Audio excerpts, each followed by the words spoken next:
Hello guys and welcome to another video. In today's video I'm gonna try to walk you through my different modifications on my 2022 fully electric supermoto stunt bike. I just got really inspired by watching different bike checks from Crankworx and Rampage and different mountain bike competitions. So I just thought it was a good idea to try it myself, and I get a lot of questions, so it's a perfect opportunity to show you what I've done to the bike, why I did it and how I did it basically. So yeah, the bike is a Kalk OR Race from Cake. It's fully electric and now it's a supermoto bike.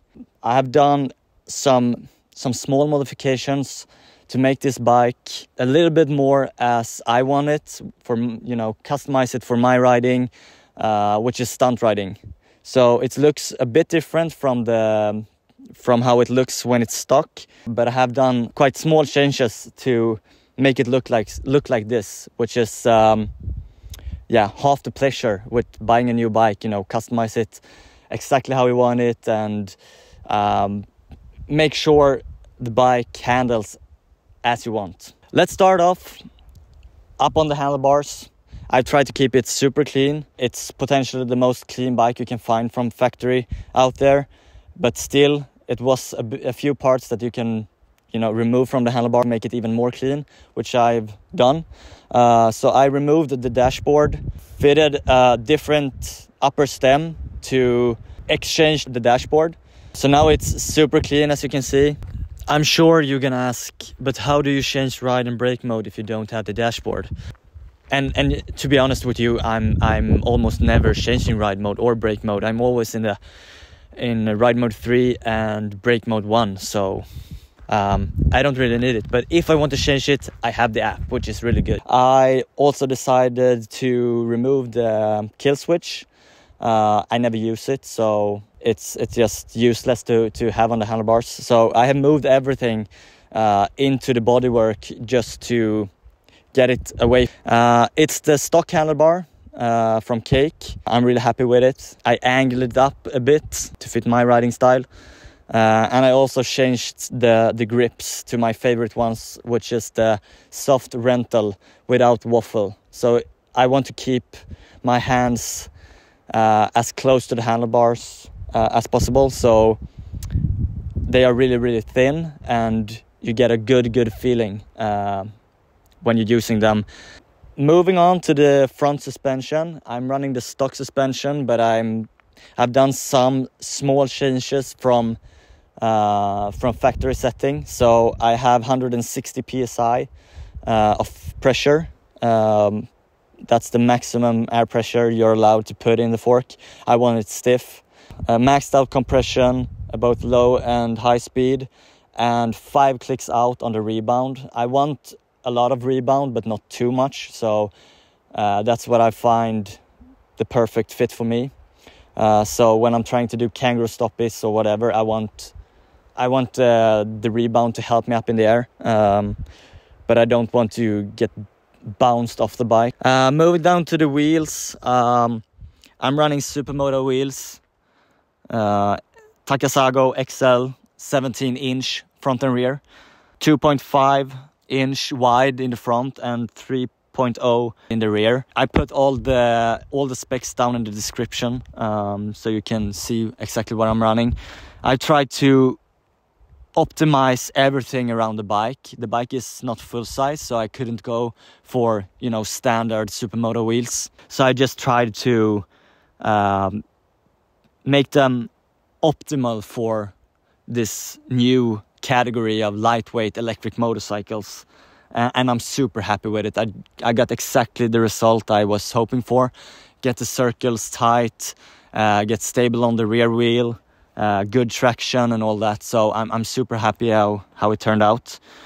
Yeah, so moving on to the front brake, I'm running an oversized front rotor, which gives me more braking power, which is good for stoppies, and that's a normal thing to do on the supermoto conversion. So I needed to put on an adapter to fit my standard caliper further out to fit the oversized brake disc, and I'm super happy with the braking power. And speaking about brakes, I think it's a good idea to move on to my favorite part, I would say, which is the dual caliper in the rear. I'm running both foot and handbrake on this bike to be able to do different tricks like no-handers. When I'm doing no-handers, I pretty much use the foot brake, and when I'm doing like seat stands, I'm using the handbrake. So it really opened up more opportunities for more tricks and a different riding style. And I'm super happy for the foot brake setup with the Moto-Master caliper. I'm really happy with the brake performance they're providing. And what is really convenient is that on the street legal versions of the Kalk bikes, you have a foot brake from factory. So you don't have the handbrake on the street legal ones, but you have the foot brake. So all the components that you need to be able to fit a foot brake on your OR bike exists on the website, which is really convenient. So you just buy the whole new kit and put it on the bike. The only thing you need is a special bracket or a mount for a dual caliper setup. So yeah, it's really convenient to fit either a handbrake if you have the street legal one, or a foot brake if you have the OR one. All the components you can find on the website, which is really good. Okay, let's move on to the rear suspension. I'm running the stock Öhlins shock with different coil on there, or different spring. So I'm running the stiffest spring, which is 56 or something, I think. I will put everything in the description. And same there, I'm running super hard or maxed out compression, and also I have quite slow rebound, so it's maxed out to be super slow actually. I don't want it to bounce when I'm on the rear wheel, so I'm trying to keep it really slow and stiff. Yeah, so moving on to the gearing, I'm running the 10-tooth sprocket in the front. It's 12 from stock, and the stock rear sprocket, which is 80-tooth. And I'm really happy with this setup. It gives some extra torque, so when I'm gonna put up the bike on the rear wheel with both my legs over the handlebars, it's helped me out. And it's direct drive, and you don't have a clutch, so you need the torque to be there. I can do all tricks that I'm doing on this bike on a stock cake bike, so you don't need to change the gearing or anything I've done on the bike, but it sure helps and makes it a bit easier. Okay, one more thing before we end this video. I just forgot to tell you that I have actually changed the bodywork. So it's grey when it comes from the factory, because this is the OR version.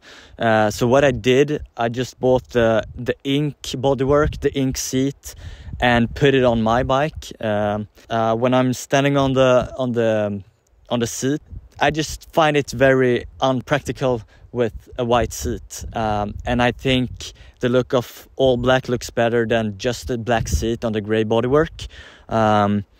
And to be honest, I really like the black, white and gold team, so I'm really happy how it looks, and a lot of people have told me that they like the look of the bike, so that makes me really happy. But it's mostly for practical reasons. Hope you guys enjoyed the video, and if you have more questions, just tell me, comment below, and I will answer. Hope to see you soon. Have a good one.